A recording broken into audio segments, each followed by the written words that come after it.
Click subscribe to get daily Manchester United content from Passionate Reds, only on All for United.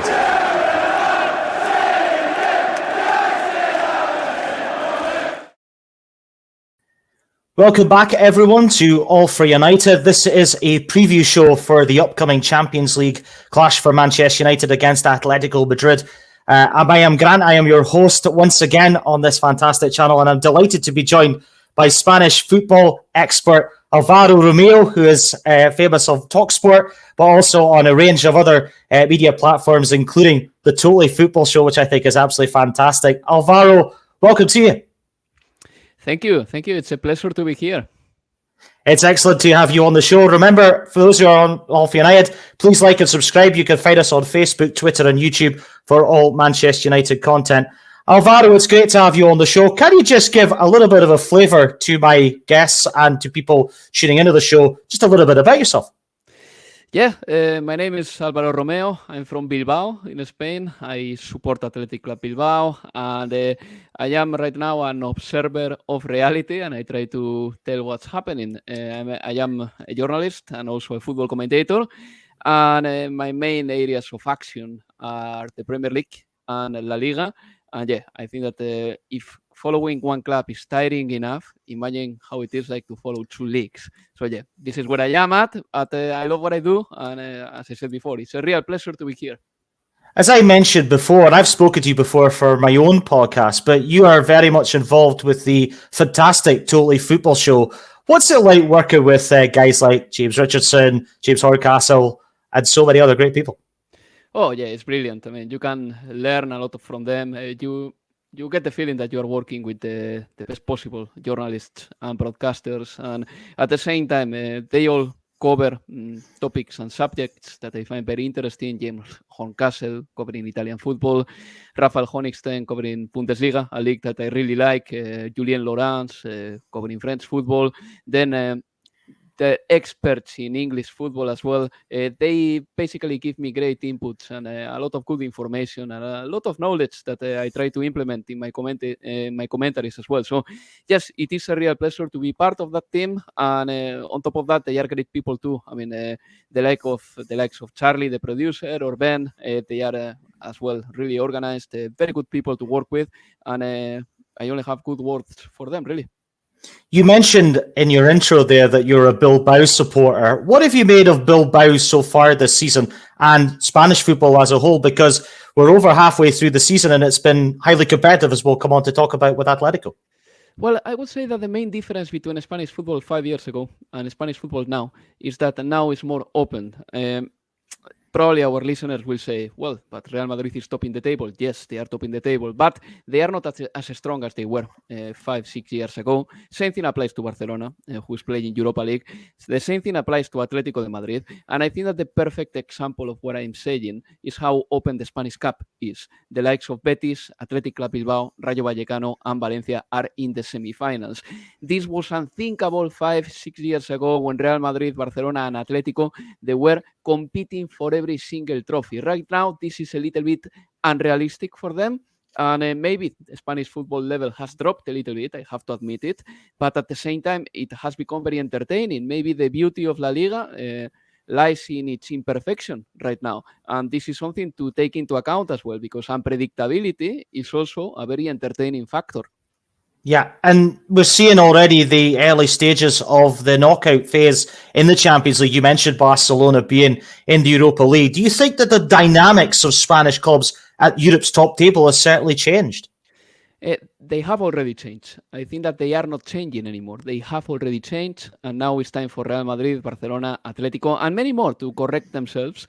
Because I think that the main problem with Barcelona and Real Madrid, especially with Barcelona, but Real Madrid as well, is that maybe they didn't manage success very well, in the sense that they didn't know when to start renovating the squads. They thought that they didn't have to just step forward and pull different strings just to innovate a little bit more.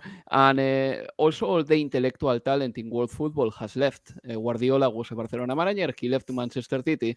Jurgen Klopp is in England. Antonio Conte is in England, and so on and so on and so on. So I think that England is basically headhunting all the intellectual talent, not only coaches, but also sporting directors. And all together, with the money that there is in the Premier League, well, that makes the Premier League more competitive than La Liga clubs right now. But at the same time, I have to say that the Spanish football as a whole hasn't dropped the level. I just think that there are many good Spanish players in the Serie A. There are many good Spanish players in the Premier League.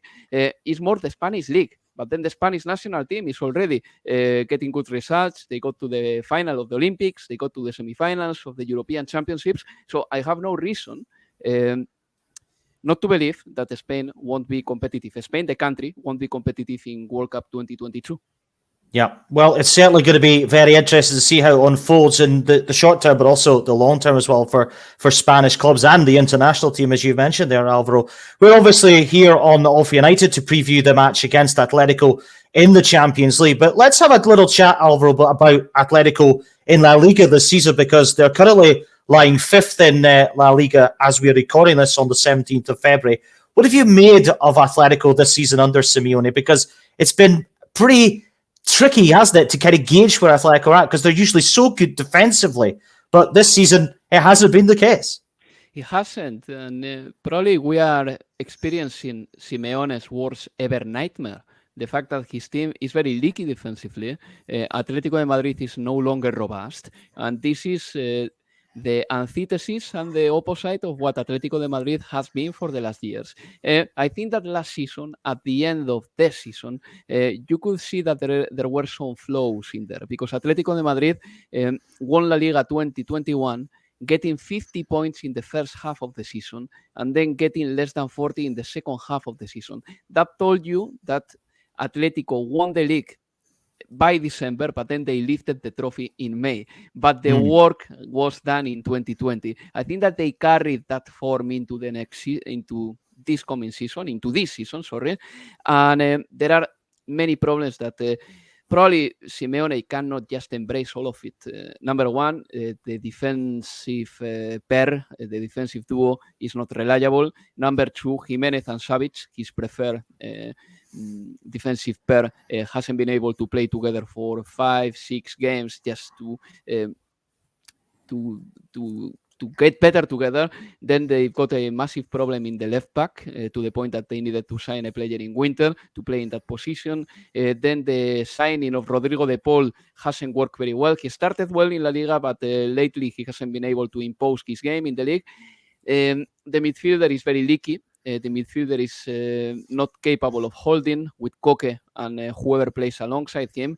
And then Simeone has loads of talent up front, Mateus Cunha, Griezmann, Correa, Suarez, and so on.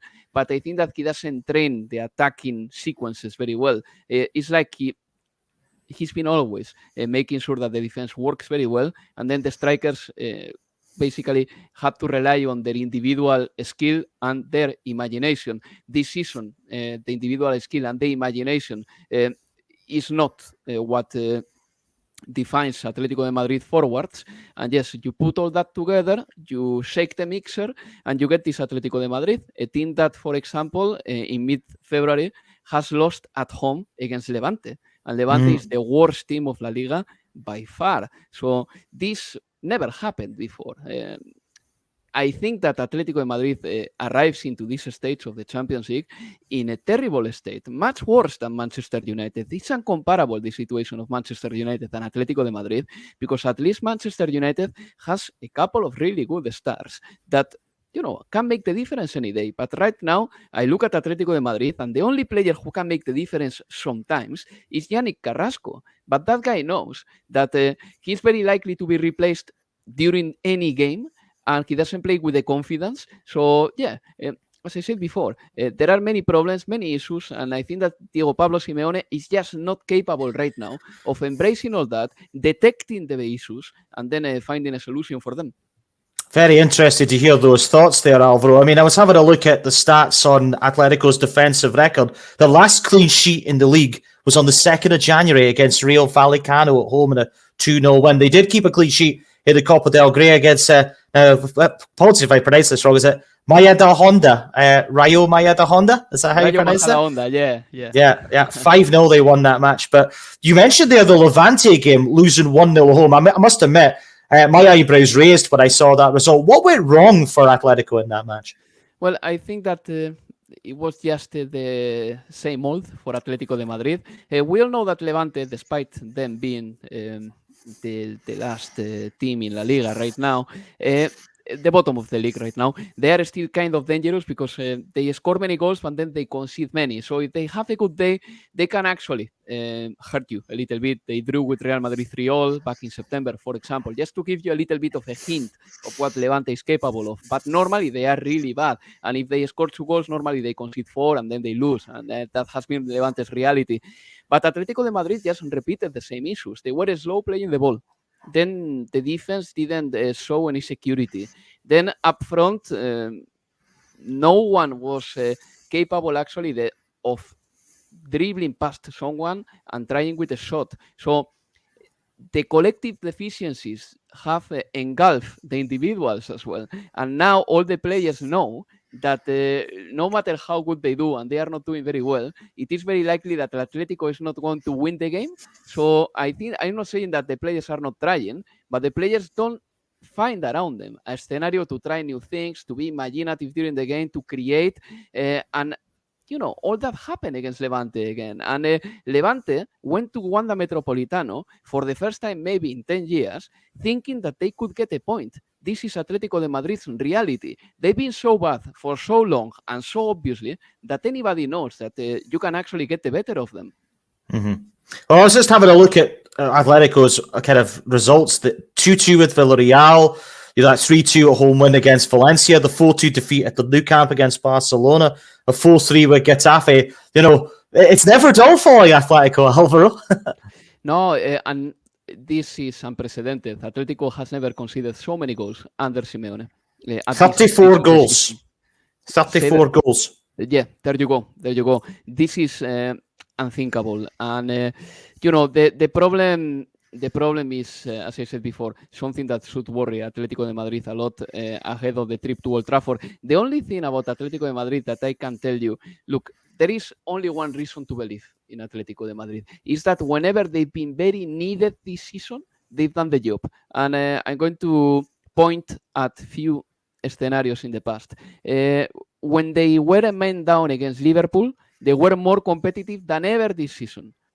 Then there was this game in Porto when they needed to get a win to qualify for the Champions League next round, and they got a win because they were competitive and they managed to be as robust as Porto is, and even if Porto were a little bit toxic with their game and making sure that they made many faults and all that, Atletico was up for it, and that was, in my opinion, the embodiment of Simeone and the personification of the best Atletico. I thought that after beating Porto, Atletico was going to stand up, take those positives and start playing well, but they didn't. That's the thing. But I know that in them, there is still that. I know that in a bad night, when everything looks very rough, they can still be competitive. But the thing is that this quality of them is manifesting itself a very few times, occasionally this season. And that's the main problem for them. Why are they not turning up game in, game out? This is something that, again, Simeone doesn't have an answer for. And he's been asked many times about all this, and he looks speechless sometimes. And this is a man who has a tremendous rhetorical power, but at this stage of the season, he doesn't have an answer. You mentioned there about Atletico and their obviously group campaign there in a bit of a nutshell there. They were second, a distant second, albeit behind Liverpool, who completely dominated Group B. They did go to Porto and get the result to finish second in that group. Milan were also the other team in that group. What was your thoughts on Atletico's campaign as a whole in that group, Alvaro? Because you mentioned there the 2 games against Liverpool. I remember the first leg, they were 2-0 down. I think it was Griezmann that really turned that match a little bit, and then he got sent off, didn't he? And Liverpool went on to win that game. But that result out in Porto is pretty much how they've managed to get through. Yeah, well, I think that Atletico de Madrid has never been comfortable in this current Champions League. In the group stage, they were always flirting with elimination. They left it all for the last game against Porto, but the trip until the game at Dragao was a really patchy trip and a very difficult one because they lost to Milan, the Italian leader. They lost to Liverpool as well twice, and then they just managed to get a win from Porto or a draw from Porto. I believe a draw from Porto back in September, and the referee cancelled the goal from Porto that should have counted. So Atletico has been playing with fire in the Champions League, and I think that this is a common denominator among the Spanish teams, apart from Real Madrid, who, yes, they lost against Sheriff Tiraspol, and that was probably the most shocking result of the year. Apart from Real Madrid, all the Spanish teams, they've been trailing. They've been suffering in the group stage. They've never been comfortable, free-flowing, and hence the results. Barcelona and Sevilla were knocked out. Atletico was at the brink of being knocked out, and Villarreal had to suffer as well to qualify. So, yeah, this is the reality right now of Spanish football, but we are talking about Atletico de Madrid, and I am telling you, the problem of Atletico is that for a while now, they haven't been able to negotiate the group stage comfortably, and this year, we saw that again. Nevertheless, Atletico have got through to face Manchester United, Alvaro. What's the feeling over in Spain amongst Atletico fans towards Diego Simeone? Because we've mentioned there that it's been a bit of an erratic season for Atletico so far, but they've still got a chance of getting into that top four. And who knows if they have a bit of a deep run in the Champions League? You just never know. Yeah, I think that Simeone has never been criticized by Atletico de Madrid supporters. Maybe one or two, they could tell you, yeah, we could play better, we could get the best of our strikers, but generally speaking, there has been a lot of praise for a manager who has done a terrific job for Atletico de Madrid. Let's don't forget that Atletico de Madrid spent around 14 years not winning a title from 96 until 2010, and then Quique Sánchez Flores came and he won a Europa League against Fulham, and then Simeone came and Atletico started winning serious trophies. La Liga twice, they reached the Champions League final twice, they won the Europa League twice. So that was, Simeone was a catalyzer. And a catalyzer like Simeone, who had been also a legend for Atletico de Madrid as a player, because he won the league for them in 1996, was always going to be respected. And there was always going to be patience with him. But the patience doesn't last forever.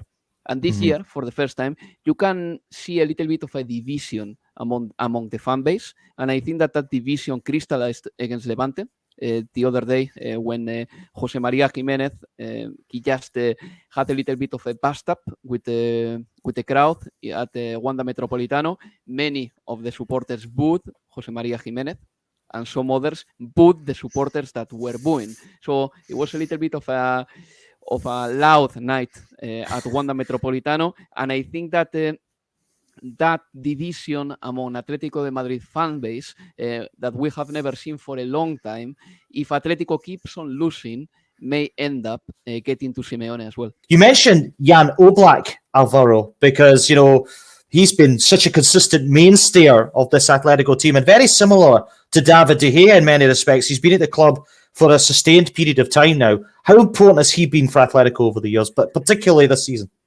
Look, Jan Oblak is probably the best goalkeeper I've ever seen wearing an Atletico de Madrid shirt. And Atletico has had very good goalkeepers like Thibaut Courtois.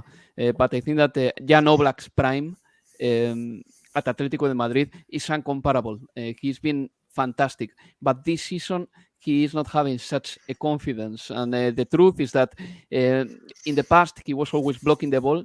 Now he's clearing the ball a lot, and that is a sign of lack of confidence. Probably I don't block it because I don't think that I will get it. Goalkeepers do that. Then he is not imposing himself a lot in the set pieces, in the corners. And, sometimes it's about having it or not. And, especially with goalkeepers and with strikers, one day you've got the mojo and you have it with you for a year. And one day you lose your mojo and you don't get it back. And I think that Jan Oblak is just in this moment in which he was doing miraculous things.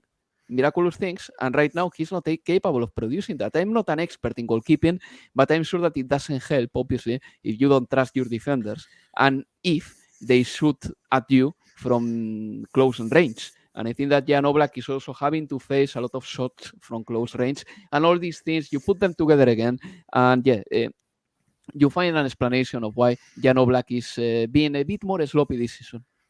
That's interesting. You make that that assumption there and that kind of thought there on the goalkeeper with Oblak and the kind of uncertainty the defence has. Do you think that's something that De Gea has a similar problem at Manchester United, just as a comparison? I think that a bit, really, this is something that that comes from a different perspective to yours, guys, because obviously I see David De Gea play for Spain, and I've seen him playing for Spain too. And I think that one of the main problems of David De Gea is that all the confidence that he gets at Manchester United, who has lost it in the Spanish national team. He has been the best goalkeeper in Premier League for many years. And at Manchester United, he's been a terrific shot stopper. I think that the definition of David De Gea is shot stopper. But he goes to the Spanish national team and they are asking him to do things that he doesn't do at Manchester United. They're asking him to play with his feet. In fact, Unai Simon is now the number one choice for the Spanish goal. And the truth is that Unai Simon is not as good as David De Gea when it comes to saving. But Luis Enrique is looking for something else, playing from the back.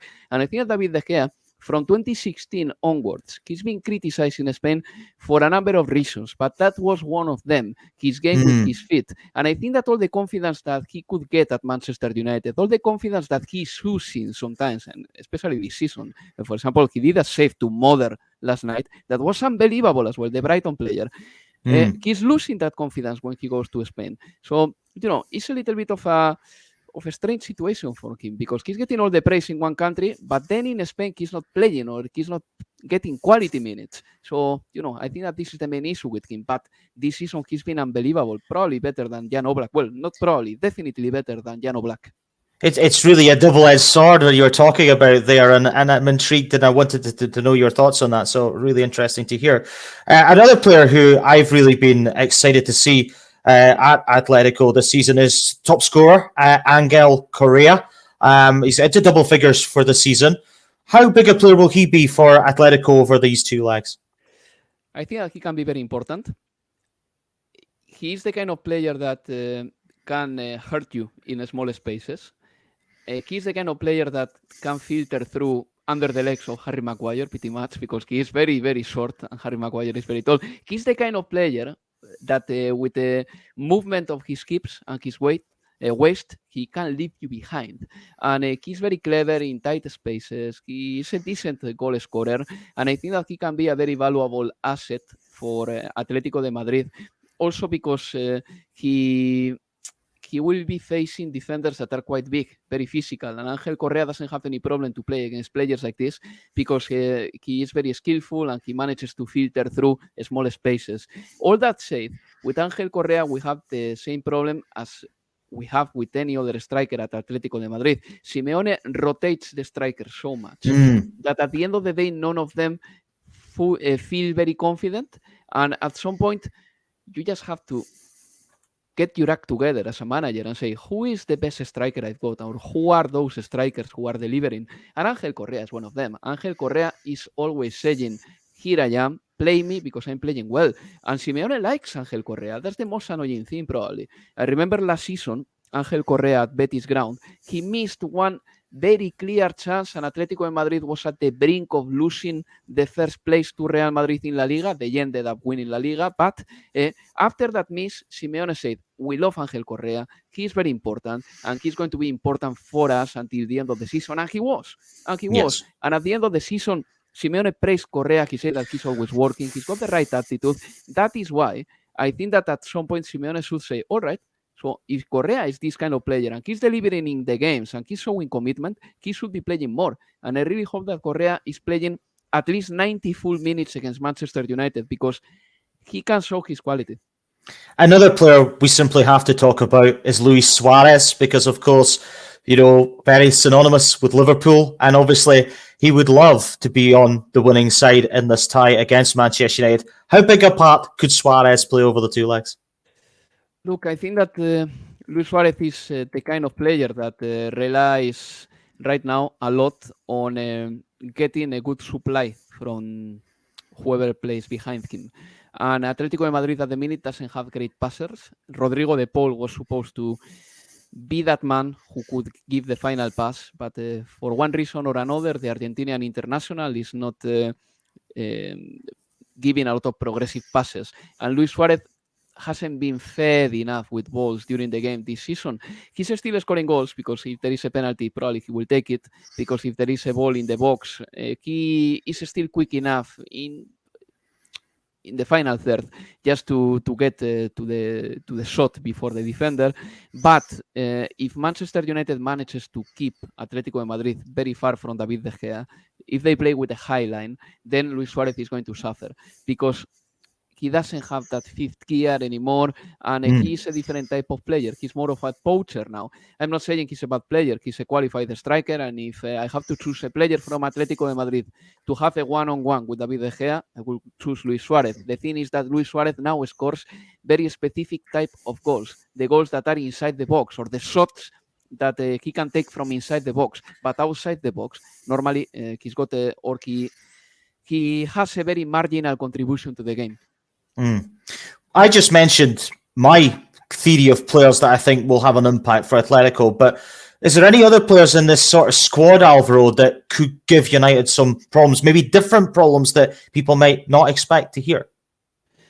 Well, players who could create some problem to Manchester United. I think that there are a few that are qualified for that. For example, Rodrigo de Paul, if he plays as good as he played in Italy last season, or if he plays as good as he played in the Copa America, well, he's a terrific passer, and his wide range passes are very good. And I can see, for example, Harry Maguire or Rafael Varane suffering if Rodrigo de Paul has panorama in front of him to give a pass sometime, because at the back of the defenders, Atletico de Madrid can have a profitable business, especially if Manchester United is playing with a very high line at the back. Then I think that Koke is still one of the important players of Atletico de Madrid. He's a little bit the axis in midfield. He is the compass as well. And with the ball, he is a very capable individual. He is fundamental to Atletico de Madrid. Even when he is not at his best, Koke always plays for Simeone. I think Koke can be very important, instrumental for Atletico de Madrid. And then, as I said before, Yannick Carrasco, for me, he is the main number one asset for Atletico de Madrid. Then let's see if Antoine Griezmann can make it to this leg or the next leg, because if he's fit, obviously he's dangerous. But yeah, considering that he's just back from an injury and he won't be 100%, I wouldn't rely a lot on him, or I wouldn't put a lot of pressure over his shoulders, because I think that it could be too premature. Let's remind ourselves of Manchester United's group phase, because it was quite a roller coaster group for Man United, wasn't it? They lost their opening game against Young Boys, late goals against Atalanta and Villarreal. It was basically the Cristiano Ronaldo show, wasn't it, for United, Alvaro? They somehow won this group. But I'm intrigued to ask you more than anything else about United's matches with Villarreal, because obviously another Spanish team that United played in that group. What did you make of United's campaign as a whole, but particularly those Villarreal matches, and whether they may have a bit of an impact on this match with Atletico? Well, I think that Manchester United, number one, they corrected an adverse situation very quickly, because they lost in Switzerland, as far as I remember, and then they managed to top the group. So they did well. They did well in the Champions League group stage. I think that Villarreal was far better than them at Old Trafford, but unfortunately for Villarreal, Gerard Moreno was not playing because he was injured, and Paco Alcácer was the deputy striker for Villarreal, and he didn't have a bad game, but I think that in many counterattacks and many attacking actions, Gerard Moreno would have scored, and Paco Alcácer was just not capable of upsetting David De Gea. I think that at Old Trafford, Villarreal was better than Manchester United, especially in the first half. But then Cristiano Ronaldo showed up, and when Cristiano Ronaldo shows up, there is very little you can do. I mean, the man, he is still... he means danger. And then in the in the reverse fixture at El Madrigal, Villarreal needed to win, and they played that game very, very, very disappointingly. They played slowly. Manchester United was better. I think that Michael Carrick was the manager that day. That's right, because it was just the game after, I think it was the game or two after Solskjaer had left. There you go. And Villarreal was also poor, playing it from the back. I remember that one of they were quite negative, Villarreal, weren't they? I mean, I know United played quite well that night, but I thought Villarreal were pretty negative on the night. Very negative, because Villarreal does something that normally works for them, but not always, which is slowing down the game against the English sides. They know that if you let an English side impose the rhythm, then they are going to be fast, and Villarreal suffers against fast teams. But against Manchester United in the Europa League final, they managed to keep the possession and they slow down the tempo of the game. They did the same thing against Chelsea in the European Super Cup final. But against Manchester United at El Madrigal, I think that they were too negative, as you said. They had no cutting edge. They weren't able to create chances. And then Manchester United just capitalized their mistakes. And I think that Manchester United was a clear winner in that game. Nothing to complain about. I think that Villarreal deserved to win at Old Trafford. And I think that Manchester United deserved to win at Villarreal. What have you made of Manchester United this season, Alvaro? Because we talked about in chunks there. Obviously, Solskjaer started the season. He's now left. Ralf Rangnick has come in. It's been a bit of a frustrating kind of period, I think, for United supporters as to where the club is maybe going on and off the pitch. What have you made it from afar? Well, not so far, because at the same time I commentate on some Manchester United games here and there. So, I've seen them play quite a lot this season, and I have to say that there are a few issues that stops them from being one of the top European sides. I think that they don't play as quick as Liverpool or Manchester City or Bayern. That's number one. Number two, they still have to reinforce the defensive duo, because Maguire and Varane, they need to play more games together. And I think that they haven't been the super defense that maybe some thought that they would be. Then having Wan-Bissaka absent for a while, well, maybe has helped Manchester United attack more from the right flank. But at the same time, Wan-Bissaka is one of the best defenders in the league, and he means security. Maybe Manchester United hasn't had that with Dalot, a player that I kind of rate, but I prefer Wan-Bissaka personally. And then in midfield, they've been very slow with Matic and Fred. I think that those two players, they are fine without the ball, but with the ball, they need too many touches. And sometimes Manchester United has to play quicker. And then up front, apart from Manchester United, no other player, and maybe you disagree with me here, but no other player has been at the right level. I think that Marcus Rashford, who has been injured, could have done a little bit more. Elanga, he's still in his learning curve. Bruno Fernandes is getting better now. But generally speaking, a few players of Manchester United have been playing worse than I would expect from them. And sometimes it's been just the Cristiano Ronaldo show, like in the Champions League. But Manchester United are dangerous, that's for sure. They mean danger. They've got in their squad players who have scored more than 20 goals at least once in their career, like Bruno Fernandes, Cristiano Ronaldo, Marcus Rashford. So they've got the danger there, even Edinson Cavani. So I think that they will be favorites against Atletico de Madrid, just because they are not as bad as Atletico right now. I have to admit it. I mean, Atletico looks much worse than Manchester United to me. But all that said, I think that Manchester United is struggling to do 90 minutes of good football, as we saw, for example, in Turf Moor against Morley. The first half was really good by Manchester United. They didn't kill the game. And then in the second half, they just fainted in a way.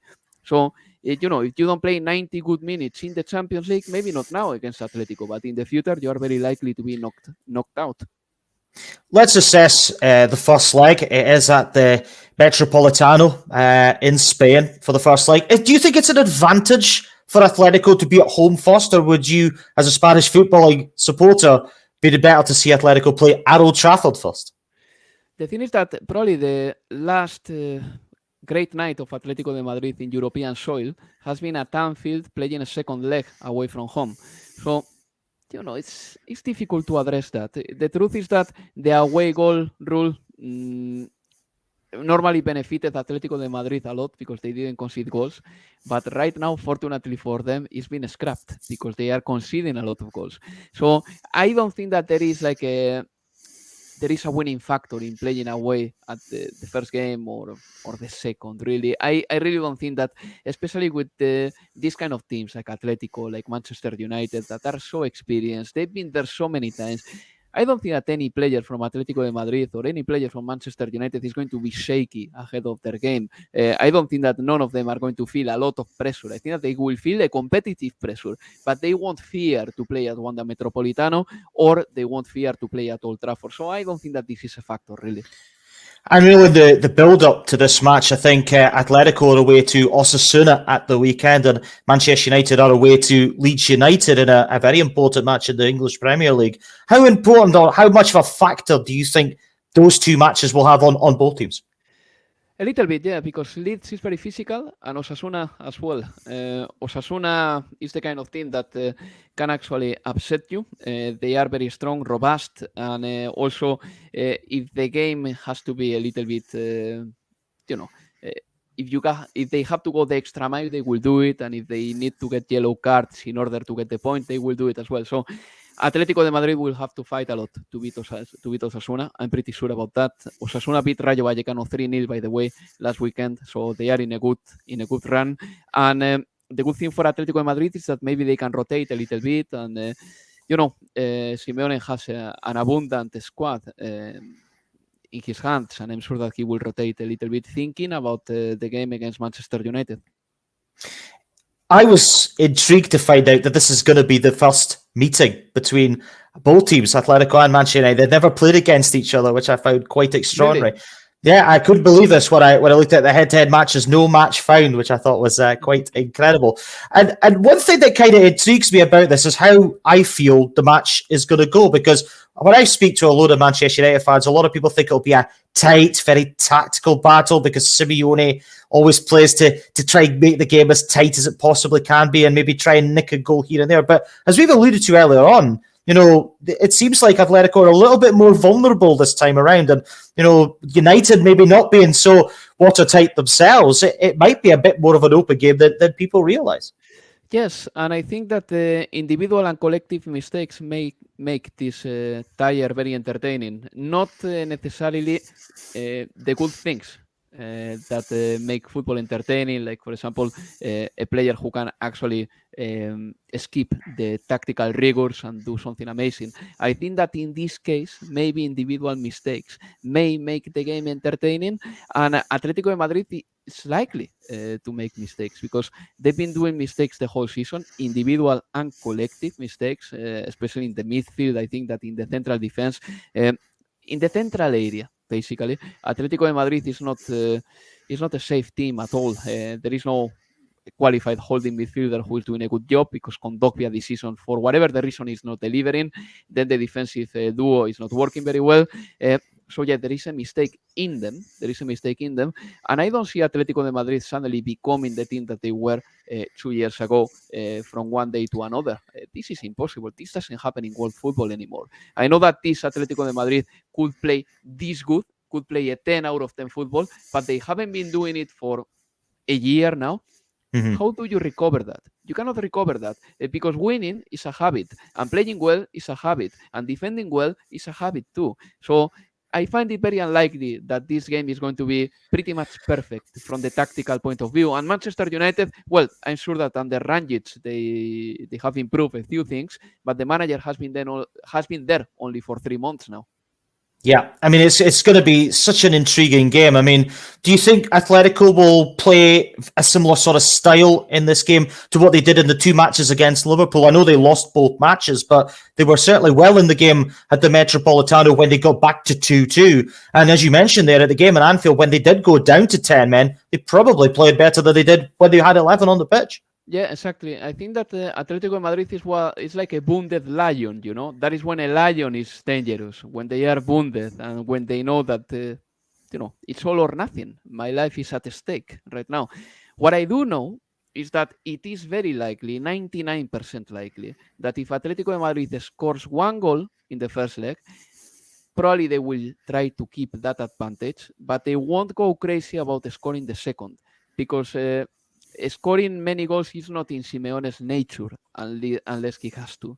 So I think that this is a likely outcome, like Atletico de Madrid attacking first, especially at Wanda Metropolitano, attacking, like they did against Liverpool 2 years ago when they beat them 1-0. But then after scoring the first goal, I think that probably Simeone will show his real nature, and he will probably try to defend the scoreline. And I know that the away goal rule doesn't exist anymore, but I'm sure that Simeone will be so happy with a 1-0 win. Just keeping a clean sheet is something that Simeone needs. Yeah, I think it's going to be very interesting to see who gets that advantage going into that second leg at Old Trafford. Alvaro, if Atletico are going to get an advantage to take to Manchester, how are they going to do it? How are they going to hurt United, do you think? That's a very good question. I think that to hurt Manchester United, you don't need a lot this season, actually. I don't want to be disrespectful with Manchester United, but I think that this season they have shown that they are not capable of doing 90 good minutes. Last weekend, the same thing happened again against Southampton. I think that they were good at some moments. Jadon Sancho scored first, but then in the second half, Broja had a one-on-one, and Southampton was as energetic and as dangerous as Manchester United. So I think that there is no obvious flaw in Manchester United, in my opinion, but the mistakes appear here and there. Sometimes it's an uncoordinated pressure up front. Sometimes it is maybe McTominay or Fred, one of these players, just keeping the ball too much and then allowing the opponent just to regroup again. Sometimes it is maybe Harry Maguire just getting late to a challenge and getting a yellow card too early. So I think that the game, rather than telling you, okay, I think that this is the weak spot of Manchester United, I think that there is no obvious, for me at least, weak spot, but at the same time, they cannot do 90 good minutes. So whoever is more focused, whoever keeps the concentration all the time, I think that is going to capitalize in this game. Well, that's a very interesting analysis, and it brings me on to my final question to you, Alvaro, because it's been a thoroughly entertaining chat, and I hope people tuning into this have thoroughly enjoyed Alvaro's thoughts on the game. How do you see the first leg going and the overall tie as a whole? Well, I think that Atletico de Madrid is going to play the home factor a little bit, even though I think that nowadays it's not so important because, Manchester United is not scared of playing away, and Atletico de Madrid won't be scared of playing at Old Trafford. But I think that Atletico de Madrid, probably they will try to get the last support from their supporters at Wanda Metropolitano in the first leg. I know that it is very difficult for Atletico de Madrid supporters to give unconditional support against Levante on a Wednesday, rainy or windy or cold night. But against Manchester United, obviously, I'm sure that the fan base is going to respond, at least for a half. And Atletico de Madrid will try to keep that energy or to capitalize from that energy that they are getting from the stands. Atletico knows that Manchester United are not perfect. Atletico knows that themselves are going through a tough period, but I think that they are going to try to at least intimidate Manchester United at the beginning. Intimidate them. And then let's see what happens. If they score one goal, I don't think that they will go crazy about doubling up their advantage. And then at Old Trafford, if they get there with a win, they are very likely to pressurize up front at the beginning, but as the minutes go by, I can see Atletico de Madrid just pushing back and maybe defending in the last minutes in their own box. But Atletico de Madrid did that fantastically when they had the likes of Godin, Miranda, Juanfran. Those players are gone. If Atletico de Madrid has to defend a full half against Manchester United in their own box, I think that Cristiano Ronaldo must be definitely just sharpening his knives because he knows that this is the chance for him.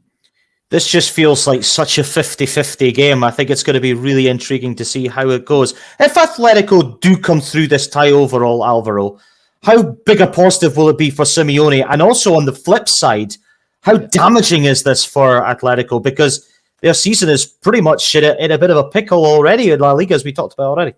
Yeah, I know. I think that, all things considered, Atletico de Madrid doesn't have the same demands as Real Madrid or Barcelona, even by their supporters. If Atletico de Madrid loses in the Champions League in the last 16 round, they are going to be disappointed because the standards have been high, especially 5-7 years ago. But there is an understanding that this may happen. It will be disappointing. But the worst possible thing that can happen to Atletico de Madrid is not qualifying fourth in La Liga and not qualifying for the Champions League, because then they will have to offload important players. I don't think that they will be able to keep such a big squad if they don't play Champions League football, because then the payments are there and you really have to pay the players and it's very difficult. Atletico needs the Champions League money. So I think that the main thing for Atletico de Madrid here is, look, let's finish fourth this season and let's try to get as far as we can in the Champions League. Why not? Let's dream. But if we lose against Manchester United and if we play with certain dignity and if we put a good fight, I think that Atletico de Madrid fan base won't be utterly disappointed. However, if they don't qualify for the Champions League, I'm telling you, this may have even an impact on Simeone's future, because he's a manager that has always qualified Atletico de Madrid for the Champions League. Yeah.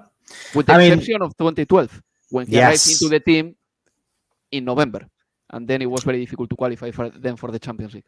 Absolutely. It's going to be a really intriguing time. Very last question to you, Alvaro. Give us a score prediction for the first leg. I'm going to go for 1-1. I think it'll be a very tight game. I think Cristiano Ronaldo will score for United, but I think it'll finish a score draw. Okay. I'm going to go for a 2-1 for Atletico de Madrid. 2-1 for Atletico. 2-1 for Atletico Madrid. Well, Alvaro, it's been really great to have you on All for United. Many thanks for taking up the invite and coming on the show. Where can people find you on the socials to interact with you and talk some more about Spanish football? Yeah, sure. I mean, you just have to go on Twitter. It is Alvaro_Romeo, and I will be there pontificating. And then you can listen to me in the Totally Football Show, part of The Athletic. Or if you speak Spanish, you just have to tune in talkSPORT International and you will listen our Premier League commentaries. So yeah, plenty of places. And otherwise, well, I hope to be invited here again. And then, yeah, we'll be listening to each other. Excellent stuff, Alvaro. It's been great to have you on the show. And I hope the viewers and listeners tuning in have enjoyed Alvaro and I's discussion as we have previewed Manchester United's match with Atletico Madrid in the Champions League. That is on Tuesday night, the 23rd. Sorry, it's Wednesday night, isn't it? It's Wednesday, the 23rd, isn't it? Yeah, Wednesday, the 23rd of February. So it should be a very interesting game there. Please remember to like and subscribe All for United on YouTube. You can also find us on Facebook, Twitter, Instagram, and other social media platforms. But for now, my many thanks to Alvaro for joining me to preview the Atletico Madrid match against Manchester United. And until next time, bye from both of us. Cheers. Bye-bye.